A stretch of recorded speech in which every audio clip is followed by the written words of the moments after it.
This is the Warminster Town Football Club Supporter Podcast. This is the podcast by supporters for supporters.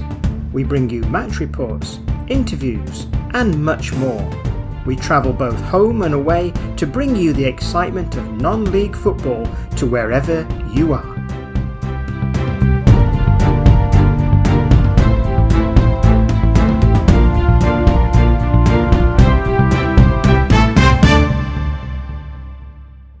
Well, once again, I'm pleased to welcome Jamie House, just to run through what's been happening over the last week since our last podcast. So, hi, Jamie. How are you? I'm good, thank you. You? Yep, very well indeed, especially having had a week of excellent football from Warminster Town. Perhaps you'd just like to summarise what's happened in the last 7 days. It has been a fantastic week for Warminster Town. Yeah, we had a midweek game away at Wincanton. It's always a tough place to go, Wincanton. We've not had the best track record there, and they're always a tough side to play. But we round out 2-1 winners in the end. Very feisty game, very close game. We went ahead early on. Jack Millick, yet again, that man, and then they managed to pull one back, and it came down to a penalty near towards the end of the second half. Which Ian Jeffrey kept his cool for and managed to put it home twice. It had to be retaken due to an encroachment into the box the first time. And yeah, we ran out 2-1 winners, so that was a fantastic result. And then obviously this weekend, we just played Bishop's Lydiard at home and ran out 4-1 winners. So yeah, again, 9 points from 9 games. I mean, you can't fault that. And we are currently top of the league. So yeah, so Francois Allen obviously hit home the first one, crossfield ball into the bottom corner. Joel Sissons then doubled Town's advantage, and then Jack Millick yet again put one home in the second half, and Francois Allen again rounding off the 4 goals with a slightly soft one. I don't think the keeper will want to see that one back. Bishop's Lydiard's keeper will want to see that one back. But yeah, a fantastic week of football for Warminster Town.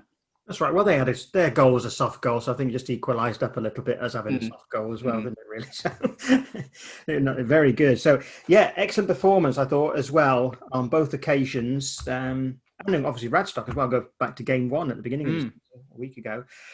We've seen some good passing, some movement, a lot of intensity from the players, and I think that bodes well for the future, really, if we can continue in that way. And to see different ones scoring as well is nice, you know. And I thought Wincanton were, as I say, a strong side. Psychologically, they certainly tried us out on that penalty, didn't they? They tried every trick in the book to put Ian off taking that one. Oh, absolutely, yeah. They tried to hold him up as long as possible. Yeah. You know, drinking water, walking up to the ball, moving the ball, standing in front of the ball, anything they could do, they did it. And but hey, that's good to be able to score twice under those circumstances. So that was very good. So we're looking forward to reviewing a little bit more about what's to come in the second half of our chat, Jamie. So don't go away. Please stay around. And we've got an excellent interview coming up now, so with a guest, and I'll be back to you very soon.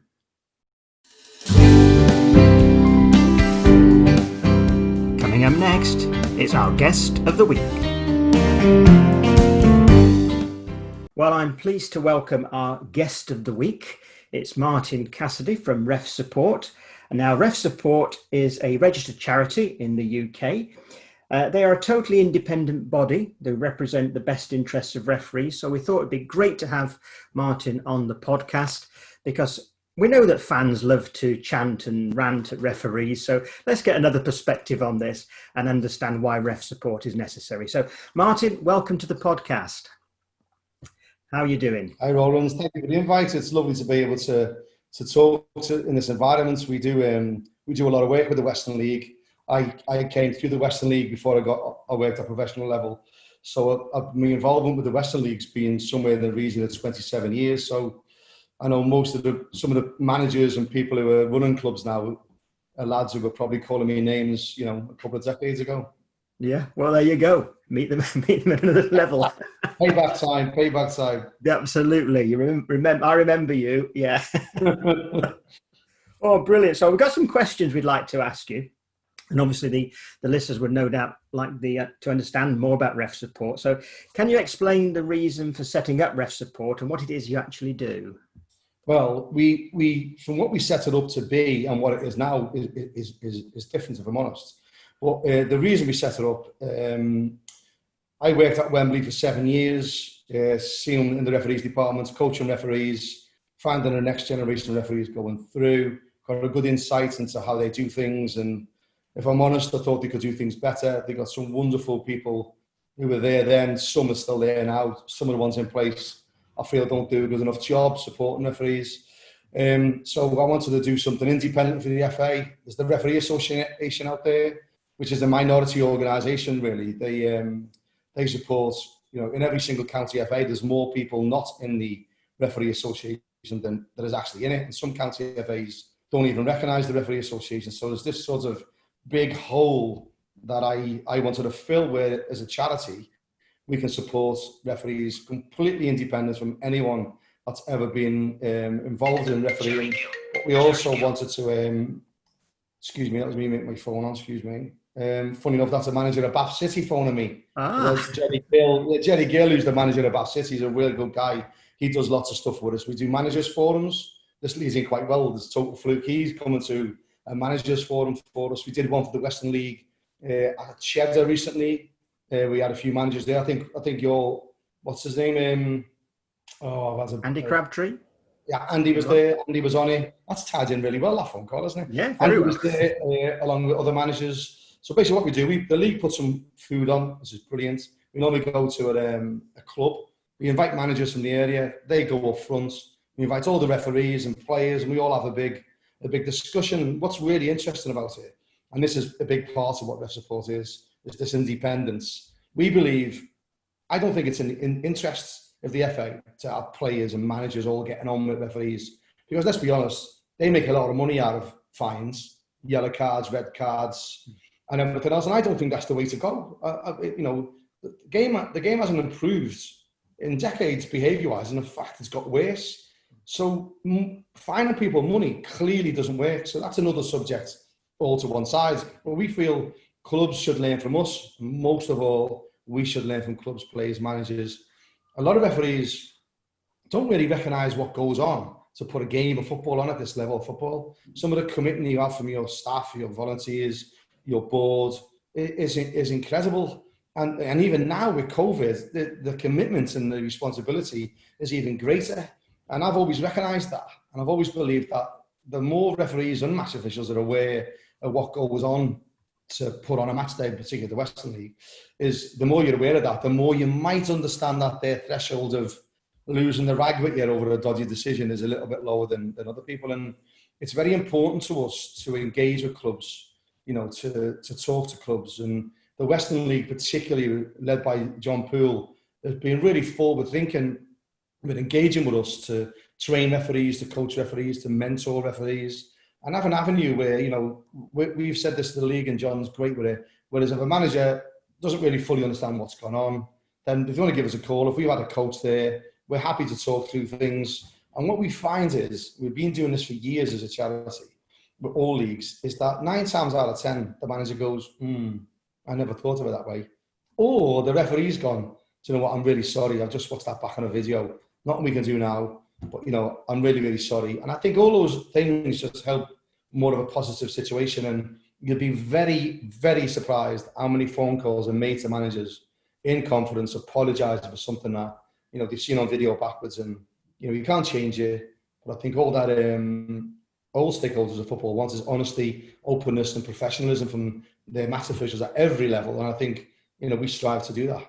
Yeah, that's right. I mean, at the end of the day, we're all human, and sometimes mistakes will be made. You can't always see everything, or in the blink of an eye, it's over too quick, isn't it? So we've got to accept there will be mistakes for one team or against another. It's just the nature of the beast. But it's how refs are treated, I think, is where the big thing is coming in, isn't it, really? So I know you started this Love the Whistle campaign. Can you and tell us a little bit more about that, how that all. Yeah, that's a blueprint of where we want to be. Really, it's our utopia. For instance, to prove where we are positioned ourselves, referees at a certain level are not obliged to get trained and upskilled to carry on their career. Now, when you register as a referee, there's a little box that you tick to say, do you want to be considered for promotion? If they don't tick that box, they're effectively opting out of any form of CPD, continuous personal development, or any form of training from the FA and the county FA. So we believe that's wrong. Mm-hmm. We truly believe that referees have to be fully up to speed with all the law changes, rule changes. Look at the changes that's come in over the last few years. Look at sin bins. What a fundamental change that is. Mm-hmm. I think that was compulsory. If you hadn't done your sin bin training, you couldn't referee. Well, let's apply that thought process to everything. Every year, the laws are changed, amended, upgraded. But there's no obligation for the referee to go to that training and be upskilled. And we believe the referees need to take responsibility. And we have a duty to be up to speed so we can give you the best chance to deliver a fair and up-to-date game. That we see a lot, we see some people who just go, oh, I didn't know that. I didn't know that. Never heard that, no. And that's unforgivable. That's unforgivable for a match official. I can understand it as a player. I only got into refereeing because I was banned. I got a 100-day ban because I was a real pain in the ass as a referee. So, I took it up. And when I took the course, I was absolutely shocked by what I didn't know about football. And I'd been given referee stick for 20 years and I was wrong and I didn't know. So I think reverse, doing a paradoxical arguments, I think it'd be quite good if managers or even the captain, just as a red every year, if the changes, you get a lot where some people call for offside from goal kicks and go, I didn't know you couldn't be offside from a goal kick. You get these sorts of little things that we just haven't really addressed, and I think that's important to us. So in the Love the Whistle document, that's in there. We've asked the FA, please, if someone hasn't been to an updated course by a county FA once in 2 years, if they haven't, then deregister them, stop them refereeing. And you're going to get all these people that say, oh, I work nights, and I'm sure they got a county cup final to be able to get to that game. But do you know what I mean? So I think sometimes I'm not accepting it, and we've got to be honest with ourselves that referees need to commit to be up to speed and educated on all the changes and modern ways to referee. And if they're not, and they get stick for being wrong in law, then really they're in a sticky situation, aren't they? Mm. Yeah, I was very surprised when you said they don't have to do any sort of CPD or training and things. No, they don't. No, it's shocking, isn't it? Because at the end of the day, it could be said the most important man on that pitch is the referee, because they all women don't forget. There's some great women out there who referee in the West. Yeah. And it's great, forgive me correcting that, but I know someone will say that to me, so I'm correcting you. It's absolutely unacceptable. Yes. In itself, how it's framed, how you register a referee, it encourages inconsistency. Mm-hmm. Now, when we do those forums, what we said, it's all free. Mm-hmm. You get a nice house, a bit of a free shot at a referee if you want it, in a professional manner. Have a food, have a crack, meet people you might not have seen for a while. And in it, at the start of the meeting, we have an envelope, like a magician. We have an envelope, it's sealed. We give it to someone, normally a manager, and say, just keep hold of that. And we'll open this at the end of the meeting. And we go through the whole meeting. And then we say, right, we've talked about this, we've talked about that, we've talked about this. Open that envelope. And in that envelope is what we've talked about. Mm. So we say, if we know what you want as a match official, and you know we know what you want, why aren't we happy with our game? Mm. Why are we? You ask anybody, even now, I would say to you that you will want the referee to get the decisions right. That's what. You want them to be consistent. You're not going to do that if you don't register for training every year. So, and also you want to be able to talk to you, communicate to you, and admit when you're wrong. So those four, from Football League level where we've done this, right down to the lowest youth level, that's what all people want. So if we all know it, why isn't it there?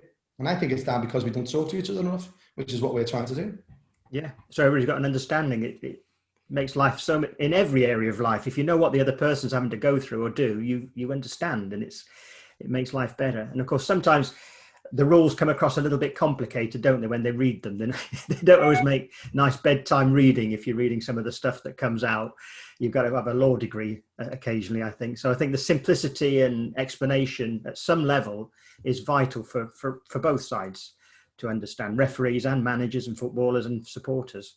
I think that would be... I agree. And in fairness, it's a really, really good point, actually, because, you know, it's like people might have dyslexia, but they're not asked, have you got dyslexia? You know, can we help you in how you decipher these law changes? No one ever asked that. Some referees have ADHD and other ailments. They shouldn't be barred from being a match official if they're good enough, but they might not be able to take information in a training manner in that way. My spelling, you've only got to look at my tweets that I do and my Facebook posts. My spelling is absolutely atrocious. I can't even spell atrocious. It's really, really bad. Now that's never been identified until I started doing social media, and people saying, "How stuff you spelled this one, you spelled that one."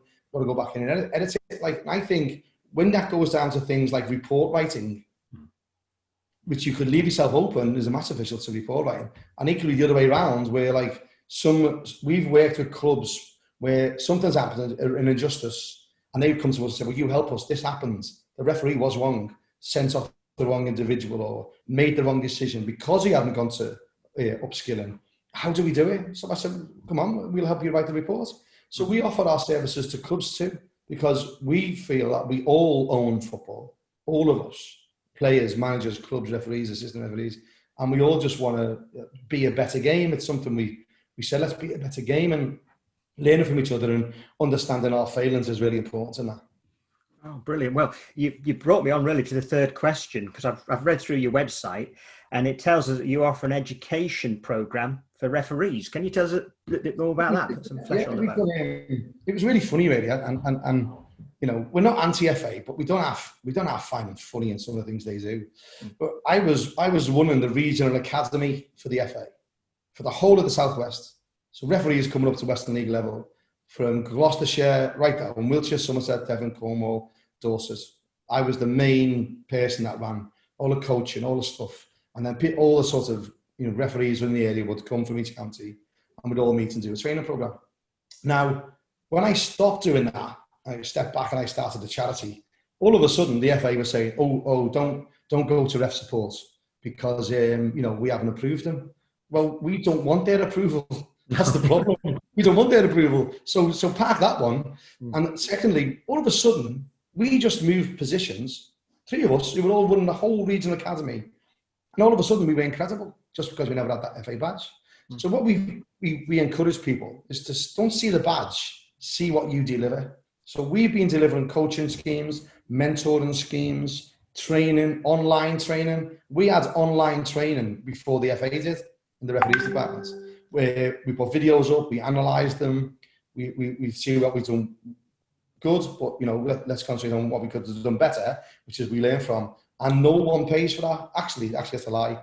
The online e-learning is £10 a year.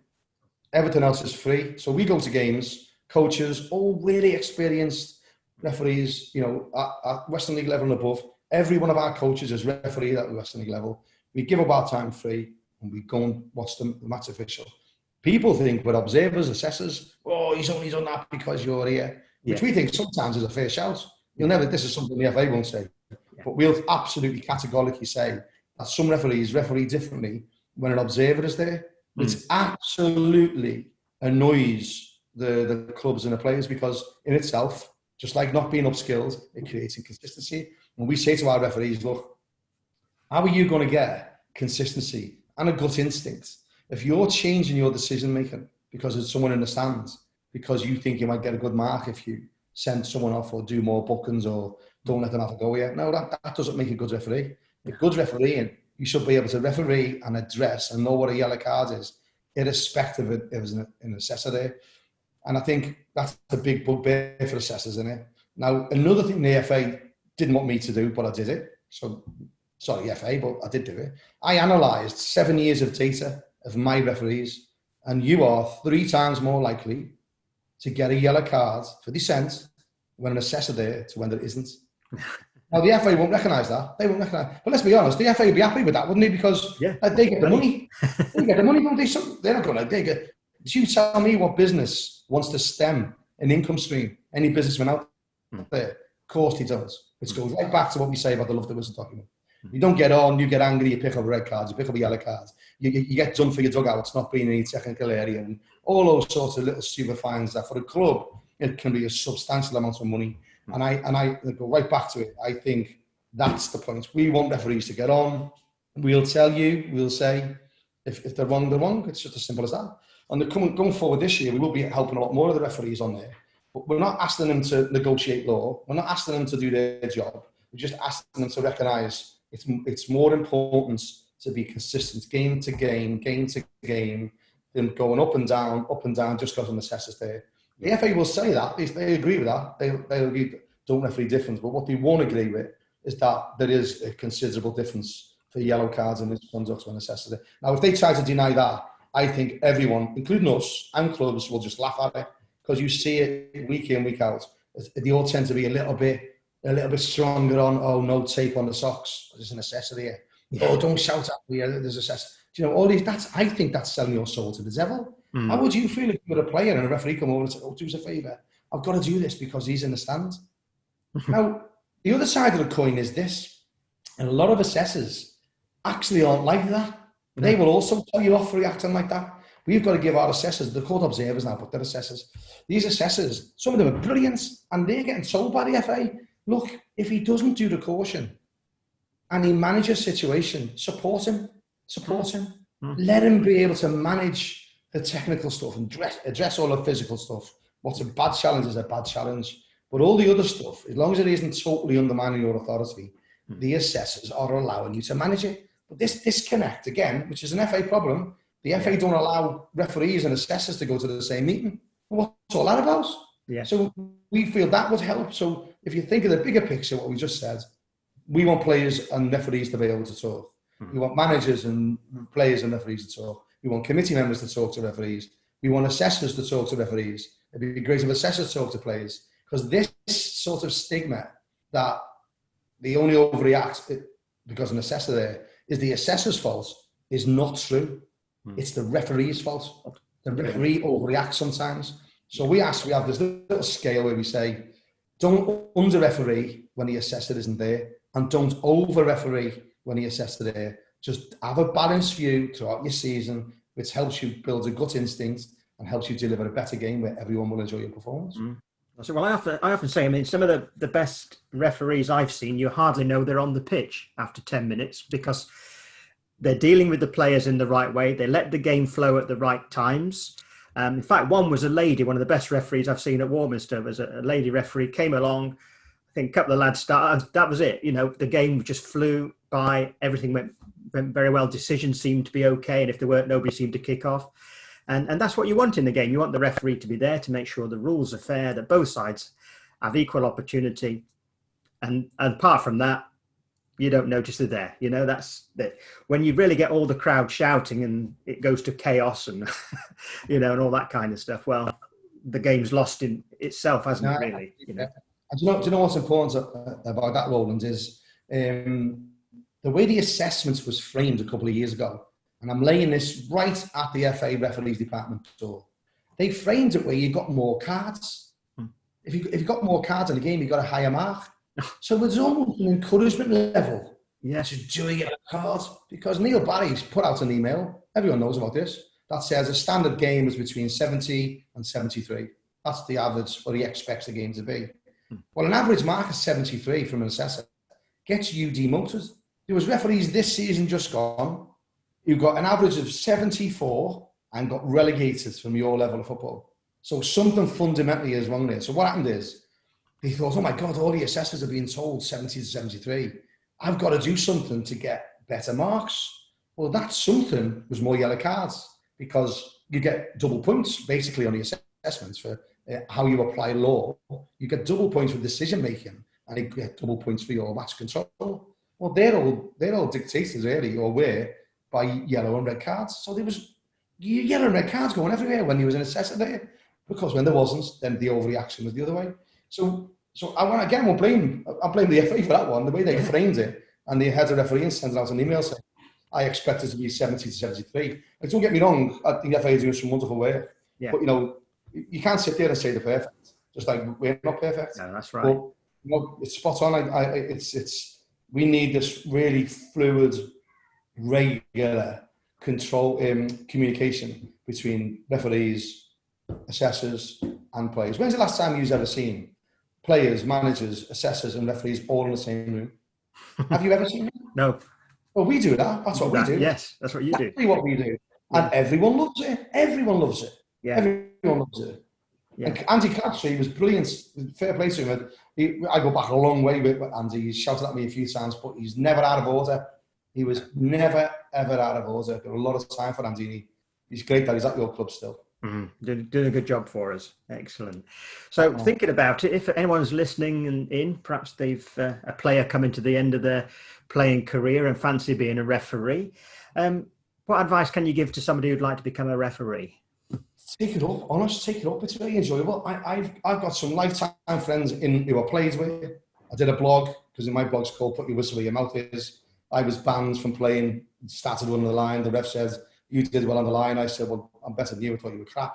He said, "Well, why don't you take the course?" I took the course. Typical scout, so I wouldn't back down.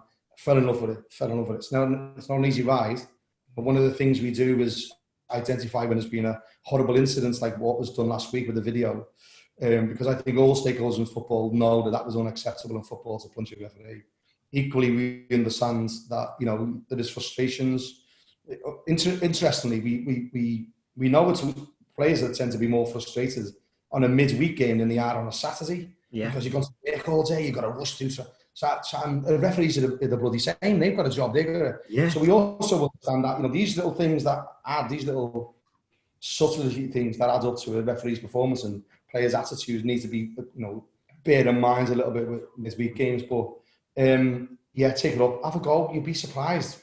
There's nothing better than doing a game on a sunny afternoon in cracking facilities like there is at the Western League, having a pint and a pasty afterwards, and saying to that when you go, it's a gift. It's a wonderful gift that stays with you forever. You're always going to get those incidents where they give you loads.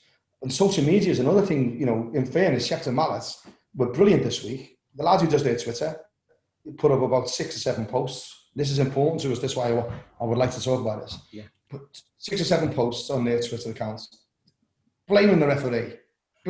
Everything was the referee. Last tweet was, we drew 2-2 after winning. They were leading 2-0, ended up 2-2 last street. But this referee was man of the match. Now, I'm not having that. I'm sorry, I'm not having that. You can have a go, but don't call him a cheat. And so I phoned John, who's the chairman of Shepton Mallet. Another lad got a long-term relationship with John, and he's one of football's really good men. I phoned him and said, "John, this is no good, this mate." And he says, "Oh, Matt, I'm sorry, I don't do the Twitter account," and it was down. And then there was another tweet in there about the referee's lost or something like that about the referee. I phoned John back and said, "John, there's another one," and it was gone. And then he issued a little statement saying, "The guy who does our social media has been advised accordingly, and these things won't happen again." What was in the tweets was not that of the committee and boards of the Shepton Mallet. What a wonderful, wonderful response from Shepton Mallet. Yeah, that's the sort of relationship we want. So others maybe would have just fined Shepton Mallet for an inappropriate behaviour on a tweet. That doesn't get anyone anywhere, does it? Another monetary fine, an income stream for the FA. So having these things going on that we get involved in, we think makes the game better. And social media is really important. If someone slags off a referee, gives it loads, we've got loads of referees all over the country, you just send it to me on a QT and take it up. And you'd be surprised how many people actually go, "I never thought of it that way. I never thought of it that way." Yeah. And they change their attitudes. So please, those who've got social media accounts, particularly Twitter, which can be quite a nasty environment to be in. And those people who are doing Twitter accounts for all Western League clubs, just be careful. If you're doing your tweets, how that reflects on your club. And these people, remember the first thing I said, who were wonderful volunteers, been doing this for years, supporting a club to give your players a game over decades, and many players have come and gone, and someone comes in with a tweet and gets those people in trouble, is not fair on your club and doesn't help the game. So just like with your captain, choose the person wisely who does your social media accounts. It's very important because people can say things in the heat of the moment, or brain's not in gear, whatever it is, and of course Think before you everybody tweet, reads guys. it. Yeah, think before you tweet, and it's like Yeah, it's another. We did an analogy on when we were in school, right? So you'd fall out with someone in school, and you might have a Barney or you might have this, and then you go home from school and you go to bed and you come back. The next day, everyone's forgotten about it and we all have a crack. What happens now is that they go on Twitter. He said that to me in the playground today. And someone who wasn't there said, yeah, I never liked him, and it all escalates. Then when you go to school the next day, it's worse. Yeah. It escalates. And this is what we must think of with Twitter. This is what's happening. And then when you put that tweet out, some idiots will come underneath and say something even more inappropriate. And then by the end of it, you're getting death threats and that's all because you tweeted the referee should be man of the match today. So just be careful about it. It's really important. Let's all make the game better. Yeah. Let's all be a better game. That's it. And I think because it's online as well, people do not see the human at the other end. No. You wouldn't say it to their face, and to do it that way just because it's online, it's dehumanizing, really, some of the things that go on Twitter. It's a great tool. Social media is fantastic for promoting football, for getting people through the gate. But on the other hand, it can be like a two-edged sword. It comes the other way and chops your head off. It can be quite violent. No, it doesn't. And again, it's, like for sponsors, does your sponsor really want to see your Twitter account behaving like that? And it's another strategy we do. If someone goes at a referee really out of order, we'll find out who their sponsor is and we'll contact them on Twitter and saying, is this who you want? Do you know what I mean? So there's just no need. Our phone number's there. If you want to have a come and have a rant to us and we'll explain it a bit more. And it's important. And if it can end on something really positive, Roland, it'd be great. It'd be the Western League and their committee. They have been brilliant in trying to support referees. They've took it by the horns. John Poole, particularly, and Dave Brammer have really pushed for referees to have independent support where they can feel a bit, they don't really want to say something how they feel to the FA or the county FA because they might think they're knobheads. And I think, he's a bit threatened. I'm not going to give him a big local derby. I'm not going to give him, or her, a cup final. So referees won't be as honest with those who are giving them appointments than he could with us. And we will protect them. And John Poole and all the team, all the guys on the board and the committee of the Western League deserve a real big pat on the back. And with the tool station, having that relationship with them, that's good for the tool station. The tool station have picked a really good league to be. They're a shining beacon as far as I'm concerned. They're the tool station Western League. We're supporting referees, forward thinking, and I think the future's bright with them. Oh, brilliant! Well, that's a good note to finish on there, Martin. Thank you very, very much. And obviously, people can look at your website. Is it refsupport.co.uk? I believe. That's it. Yeah. Yeah, excellent. And we've also got a hotline. We also got a hotline if anyone. So it's 24/7. So if anyone's had a bad game and you want to talk to us, that's up there. It's 0300 311 1966, the year England won the FA Cup. Remember that. So always phone us. We're always free. Everything's confidential. You don't even have to tell us your name. Anything from I don't feel good about myself today and here's why. Or, someone had abuse but I don't know how to deal with it. We're all there. The Western League supports us. Even the FA have said it's not a bad idea. So let's all just be a better game. Oh, brilliant. Well, thank you for your time, Martin. Appreciate it very much indeed. And keep in touch. Let us know how it's going. We follow you on Twitter anyway. Keep an eye on what's going on there. Excellent. Thank you. Thank you very much, Roland. My pleasure. Thank you. Once again, I would like to thank Martin Cassidy for giving up his time to come on the podcast and to tell us more about Ref Support. That was a really fascinating account, and I'm sure you, like me, will have enjoyed listening to Martin tell us more. Don't forget, the website is refsupport.co.uk. So we're back with Jamie, part 2, as it were. So Jamie, can you let us know really what's happening? We'll have a quick look at the league table, seeing as we top, and just see what's happening. It's early days yet, but perhaps just like to give us a quick review of some of the runners and riders. Absolutely. Well, say we are top of the league. We are top with 9 points. Lebec United are second with 7.